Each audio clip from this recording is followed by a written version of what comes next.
انگریز اپنے منصوبوں کو عملی جامہ پہنانے میں کمال مہارت رکھتے ہیں۔ مٹھی بھر انگریز فوج نے برصغیر میں موجود دیگر حکمرانوں، بادشاہوں اور راجاؤں کو شکست فاش دے کر تاج برطانیہ کی حکومت قائم کی۔ انہوں نے 100 برس سے زائد عرصہ برصغیر پر حکمرانی کی۔ برطانیہ انہی دنوں اپنی سلطنت کو وسعت دینے کے منصوبوں کو مزید تیز کر رہا تھا۔ دوسری جانب عظیم سلطنت عثمانیہ نااہل بادشاہوں کی غلط طرز حکمرانی کی بھینٹ چڑھتی دکھائی دے رہی تھی۔ وزیروں مشیروں کے غلط مشورے، محلاتی سازشیں، اقتدار کی ہوس، یہ وہ عوامل تھے جس کے باعث سلطنت عثمانیہ دن بدن کمزور ہوتی چلی جا رہی تھی۔ برطانیہ کی نظریں سلطنت عثمانیہ کے زیر نگین علاقوں پر مرکوز تھیں۔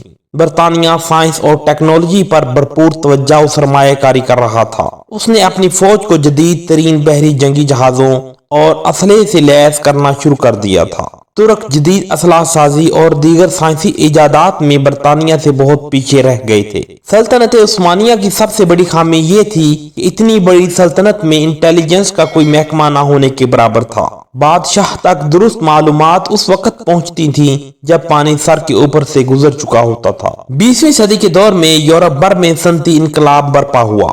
یورپی ممالک آپس میں الجھتے ہوئے ایک دوسرے پر سبقت لے جانے کی کوشش میں ایڑی چوٹی کا زور لگا رہے تھے۔ اس چپکلش حسد کا نتیجہ یہ نکلا کہ یورپ میں پہلی جنگ عظیم کا آغاز ہو گیا۔ روس، فرانس، امریکہ، برطانیہ، اٹلی اتحاد ایک جانب تو دوسری طرف آسٹریا، ہنگری، جرمنی اور سلطنت عثمانیہ اتحاد ان کے مد مقابل کھڑا تھا۔ پہلی جنگ عظیم 1914 میں شروع ہوئی۔ یہ جنگ 4 برس تک جاری رہی۔ لاکھوں لوگ اپنی زندگی سے ہاتھ دھو بیٹھے۔ کروڑوں لوگ اس جنگ سے متاثر ہوئے۔ بالآخر یہ جنگ 1918 کو جرمنی سلطنت عثمانیہ اتحاد کی شکست پر اختتام پذیر ہوئی۔ برطانیہ نے سلطنت عثمانیہ کے زیر نگین علاقوں پر قبضہ کرنے کا منصوبہ پہلے ہی سے شروع کر دیا تھا۔ ابتدا میں اسے کوئی خاطر خواہ کامیابی نہ ملی۔ تاج برطانیہ کی فوج کا ایک انتہائی چالاک officer lieutenant colonel Thomas Edward Lawrence کو ایک ناممکن مشن کی تکمیل کے سلسلے میں عرب علاقوں میں بھیجا گیا۔ لارنس وہ واحد شخص تھا جس نے اپنی شاطرانہ چالوں سے عربوں کے دلوں میں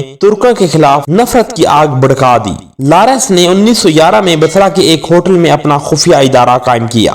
وہ مسلسل اہم معلومات راز برطانیہ منتقل کرتا رہا۔ لارنس عربی زبان بولنے میں مہارت رکھتا تھا۔ اس نے اپنے مشن کو کامیاب بنانے کی غرض سے ڈرامہ کیا۔ وہ بصرہ کی ایک مسجد میں گیا اور قبول اسلام کا جعلی اعلان کر دیا۔ اب وہ عربوں میں ایک نیک شخصیت کے طور پر مشہور ہو گیا۔ لارنس نے عربوں میں غردار سرداروں اور دیگر باغی لوگوں کو تلاش کر کے ان کو اپنے ساتھ ملا لیا۔ جو ساتھ شامل نہیں ہونا چاہتے تھے ان کو قوم پرستی کے جذبات میں الجھا کر اپنے ساتھ ملا لیا۔ لارنس کی سب سے بڑی دلیل یہ تھی کہ ترک کسی زمانے میں عربوں کے غلام تھے، لہذا عربوں کو اپنے غلاموں کے ماتحت کام ہرگز نہیں کرنا چاہیے۔ وہ عربوں کو گارنٹی دیتا تھا کہ ترکوں کے خلاف بغاوت کرو تاکہ تم لوگ اپنے عرب علاقوں کے اکیلے حکمران بن جاؤ۔ اقتدار کا لالچ دے کر اس نے ناممکن کو ممکن بنا دیا۔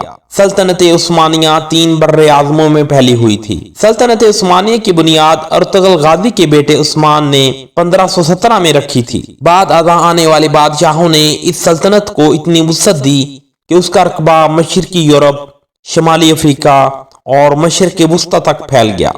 لارنس کے مشوروں اور چالوں میں آ کر عربوں نے ترکوں کے خلاف بغاوت برپا کر دی اور یوں بادشاہت کے خواب دیکھنے والے عرب لوگ تاج برطانیہ کے غلام بن گئے۔ سلطنت عثمانیہ کا خاتمہ ہو گیا۔ لارنس اپنا مشن مکمل کر کے برطانیہ واپس چلا گیا۔ وہ لارنس آف عربیہ کے نام سے مشہور ہوا۔ 1935 میں ایک ٹریفک حادثے میں لارنس کی موت ہوئی